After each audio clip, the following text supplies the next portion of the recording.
Welcome back to our series, Unveiling Israel Today.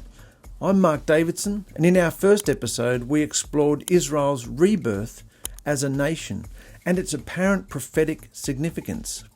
And today we're going to provide a simple overview of the Israeli-Palestinian conflict. If you've ever tried to understand this conflict by watching the news, you might have felt a bit overwhelmed by the complex history, unfamiliar terms, and passionate opinions on all sides.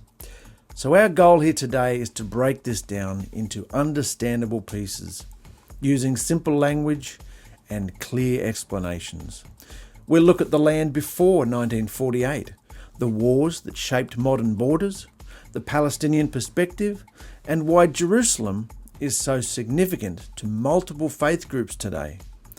By the end of this episode, you'll have a basic framework for understanding the headlines you see today. So firstly, let's look at the land before 1948. And to understand today's conflict, we need to go back in time a bit and look at who controlled this land before modern Israel was established.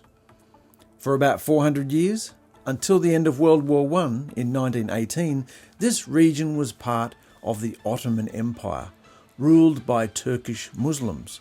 The area we now call Israel and Gaza and the West Bank was then known as Palestine, a name dating back to Roman times. During this period, the population was primarily Arab, with a small but continuous Jewish presence that had remained since ancient times. In the late 1800s, Jewish immigration began to increase, motivated by a movement called Zionism, which is the belief that Jewish people needed a homeland of their own where they could be safe from persecution. That's when Zionism started to come about. And after World War I, when the Ottoman Empire collapsed, the League of Nations, which is just an early version of the United Nations, they gave Britain administrative control over Palestine. And this arrangement was called the British Mandate. The British now faced a difficult situation. During World War I, they had made conflicting promises. And in the McMahon-Hussein correspondence, they declared that they would support Arab independence in the region. But then, in the Balfour Declaration in 1917, they expressed support for the establishment in Palestine of a national home for the Jewish people, while also stating that nothing shall be done which may prejudice the civil and religious rights of existing non-Jewish communities. See the conflicting things going on here? Jewish immigration increased significantly during the 1920s and 30s, especially as persecution of Jews intensified in Europe. This led, of course, to growing tensions between the Arab and Jewish communities in Palestine, with both claiming the right to self-determination in the same land. Anyway, from 1936 to 1939, Arabs in Palestine revolted against both British rule and Jewish immigration. The British responded by limiting Jewish immigration. Just as Jews were desperately trying to escape Nazi persecution in Europe, they were being limited access to the land. By the end of World War II, with the Holocaust having claimed 6 million Jewish lives, pressure mounted for a solution to the question of Jewish statehood. And this brings us to the UN partition plan and Israel's independence. After World War II, Britain announced it would withdraw from Palestine and handed the problem over to the newly formed United Nations. In November 1947, the UN proposed dividing the land into two states, one Jewish and one Arab, with Jerusalem under international control. The Jewish leadership accepted this plan, while Arab leaders, they rejected it, believing the entire land should be under Arab control, since Arabs were the majority population. The UN General Assembly approved the partition plan with 33 votes in favour, 13 votes against, and 10 couldn't be bothered to show up. As the British prepared to leave, tensions escalated between Jewish and Arab communities. On May 14, 1948, as the British Mandate officially ended, Jewish leaders declared the establishment of the State of Israel. The United States recognised the new state within minutes. But on the very next day, 5 Arab armies from Egypt, Jordan, Syria, Lebanon and Iraq, they invaded the new state, beginning what Israelis call the War of Independence, or what Palestinians call al-Nakba, which in English means the catastrophe, al-Nakba. When the fighting ended in 1949, Israel controlled more territory than the UN partition plan had even allocated. Jordan took control of the West Bank and East Jerusalem, including the Old City with its holy sites. Egypt took control of the Gaza Strip. The proposed Arab-Palestinian state never materialised. During this conflict, around 700,000 Palestinians fled or were expelled in what became Israel. They expected to return after the fighting, but Israel did not allow them to come back, fearing they would undermine the Jewish state. So at roughly the same time, about 850,000 Jews living in Arab countries, they also faced persecution and were forced to leave their homes, with many finding refuge in Israel. These events established the core issues of the conflict that still continues today. Competing claims to the same land, the status of Palestinian refugees and their descendants, and also control of Jerusalem. So let's have a look at the wars that shaped modern borders, because the borders we see on maps today were largely shaped by 2 major wars after Israel's independence. From 1948 to 1967, Israel existed within what are now called the pre-1967 borders, or the Green Line. During this period, the West Bank was controlled by Jordan and the Gaza Strip was controlled by Egypt. East Jerusalem, including the Old City and its holy sites, was under Jordanian control. But in May 1967, tensions escalated when Egypt blocked Israel's access to the Red Sea and moved troops towards the Israeli border. Syria and Jordan also prepared for a possible conflict. On June 5, 1967, Israel launched a preemptive strike, beginning what's known as the 6-Day War. And in less than a week, Israel defeated the armies of Egypt, Jordan, Assyria, dramatically changing the map of the region. Israel captured the Sinai Peninsula and the Gaza Strip from Egypt, the West Bank and East Jerusalem from Jordan, and the Golan Heights from Syria. Most significantly, though, for many Jews, is that Israel gained control of the Old City of Jerusalem, including the Western Wall, which is the holiest site in Judaism. After this war, Israel began establishing settlements in these captured territories, particularly in the West Bank and East Jerusalem. These settlements have become one of the most contentious issues in the conflict, because in 1973, Egypt and Syria launched a surprise attack on Israel during Yom Kippur, the holiest day of Judaism. After initial Arab gains, Israel pushed back, and eventually a ceasefire was reached. This war led to peace negotiations, and in 1979, Israel and Egypt signed a peace treaty. As part of this agreement, Israel returned the Sinai Peninsula to Egypt. This was the first peace treaty between Israel and an Arab state. Today, Israel has also signed peace treaties with Jordan, the United Arab Emirates, Bahrain, Morocco, and Sudan. However, the status of the West Bank, Gaza Strip, and East Jerusalem remains unresolved still, forming the territorial core of the ongoing Israeli-Palestinian conflict. So what's the Palestinian perspective here? We can't just go on what Israel's saying. We need to know the Palestinian side, what they were holding as well. To understand this conflict fully, it's important to consider the Palestinian perspective. For Palestinians, the creation of Israel is remembered as al-Nakba, or the catastrophe. Many families lost homes, land, and businesses they had held for generations. Palestinian refugees and their descendants, now numbering in the millions, live in refugee camps in the West Bank, Gaza, and neighbouring countries like Jordan, Lebanon, and Syria. Palestinians view themselves as the indigenous population who have been displaced by foreign settlers. They point to their long history in the land and argue that they shouldn't have had to pay the price for Europe's persecution of the Jews. In the West Bank, Palestinians live under Israeli military occupation. Their movement is restricted by checkpoints, permits, and the separation barrier Israel built during the Second Intifada, which is the Palestinian uprising in the early 2000s.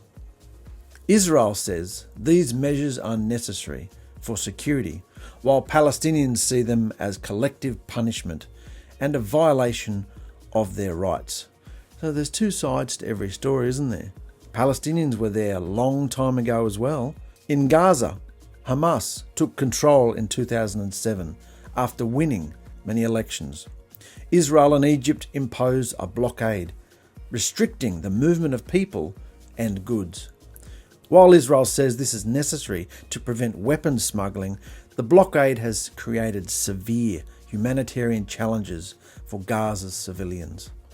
Palestinians seek self-determination and an independent state, typically envisioned in the West Bank and Gaza Strip, with East Jerusalem as its capital. They want the right of return for refugees and an end to Israeli settlements in the West Bank, which they see as illegal under international law. So you've got to see the perspective of all the different people, haven't you? Not just Israel, but you've got to see the Palestinian perspective, what Hamas is doing. You've got to see it all. Now, regarding Jerusalem's significance, at the heart of this conflict, both geographically and symbolically, is the city of Jerusalem, truly unique in being sacred to three major world religions: Judaism, Christianity, and Islam. This religious significance adds a spiritual dimension to what might otherwise be just a political conflict. For Jews, Jerusalem has been the spiritual and physical centre of their faith for 3,000 years. King David established it as his capital around 1000 BC, and his son Solomon built the first temple there. The Western Wall is the last remaining structure from the Second Temple complex, which was destroyed by the Romans in 70 CE, and Jews all around the world still pray facing Jerusalem. For Christians, Jerusalem is where the Messiah taught, was murdered, buried, and resurrected. In fact, the Church of the Holy Sepulchre, built over the traditional sites of their Messiah's death and burial, well, that's one of Christianity's holiest sites. And for Muslims, Jerusalem is their third holiest city after Mecca and Medina. The Dome of the Rock at Al-Aqsa Mosque stands on the Temple Mount. Muslims believe the Prophet Muhammad ascended to heaven from this location during his night journey. Did Muhammad even exist though? From 1948 to 1967, Jerusalem was divided. Jordan controlled the eastern part, including the Old City with its holy sites, while Israel controlled the western part. Jews were not allowed to visit their holy sites anymore during this period. After Israel captured East Jerusalem in 1967, it unified the city under its control and annexed East Jerusalem, a move still not recognised internationally. Israel declared Jerusalem its eternal and undivided capital, while Palestinians still claim East Jerusalem as the capital of their future state. Today, the Temple Mount, or Haram al-Sharif, operates under a delicate, very delicate arrangement. Israel maintains security control, but the site itself is administered by an Islamic trust called the WAQF. Jews can visit the Temple Mount, but they're definitely not allowed to pray there, as the site is reserved for Muslim worship. So still, Jerusalem's status remains one of the most sensitive issues in the Israeli-Palestinian conflict and will likely be central to any future peace agreements. So thank you for sticking around for all that. We've covered a lot of ground today, from the Ottoman period through the British Mandate, Israel's independence, major wars, the Palestinian perspective, Jerusalem's significance, and key terms in the conflict. This conflict is complex because it involves competing national aspirations, religious claims, historical narratives, and security concerns. Both Israelis and Palestinians have deep connections to the same land, both tracing their lineage back to Abraham. And they both have experienced trauma and suffering. There have been multiple attempts at peace negotiations over the decades, including the Camp David Accords, the Oslo Accords, and various summit meetings. While these have achieved some progress, a comprehensive peace agreement remains elusive. But before we end, here are some questions I want you to consider. Firstly, how does understanding the different perspectives in this conflict change how you view the news reports about Israel and Palestine? Have you noticed that they're taking a certain bias? Do you notice it's pro-Palestine or pro-Israel, depending on your news source and who you hang around with, what your opinions are? Have you noticed? It's good to know the basis of both sides so you can see what's really going on. Secondly, if Elohim, God, of Scripture, clearly states, which he did, that he divorced his Hebrew Jewish people and sent them packing into the nations, then is their spiritual birthright and even their land covenants rendered null and void now? If Israel broke the everlasting covenant agreement, then is it truly everlasting? Or is it in need of a fresh do-over with different blood to seal the deal? And whose blood could possibly be an upgrade from animal and human blood? And finally, is Israel truly fulfilling spiritual prophecy by causing all this war and mayhem? Putting herself into prophecies and claiming she is something? Let's not forget it takes two to tango here though. Palestine is far from innocent, but they're not inserting themselves into scriptural prophecy through sleight of hand and misdirection, are they? All the while forming secret alliances and ensuring global religious and political control through every form of commerce and media available today. But Israel indeed is, and has been for hundreds and hundreds and hundreds of years. Just follow the money, follow the wars, follow the scandals, follow the media, the global control, and you will find the Jews sitting at its centre. Scripture even declares that she sits as a queen, declaring, "I am no widow, and I will see no sorrow." Israel refuses to accept that she is a divorced harlot bride, a dirty old whorebag, the Creator's wicked, haggard, nagging ex-wife, full of debauchery and idolatry. Hence, his certificate of divorce. Have you ever faced that the state of Israel in the Middle East today has no claims to any chosen land, according to Scripture? They have no firstborn status as the chosen people. They're divorced. They're kicked out. They're cursed, actually. They killed the Messiah and they said, "The curse will be upon us, all future generations." And what's happened ever since? What curse has come upon them? And yet they still deny it.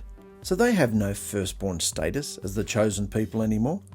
So you better wake up and see through all the smoke screens. Time is very short. But one thing is definitely certain.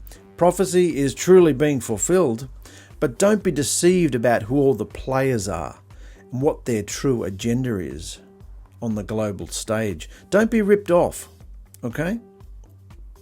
So in our next episode, we'll explore some of these key players in the Middle East, the nations and groups that influence the Israeli-Palestinian conflict, and whether or not they relate to scriptural prophecy or not. So thank you for joining me today. I hope you'll join us next time as we continue unveiling Israel today.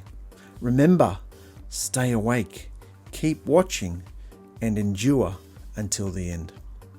Thank you.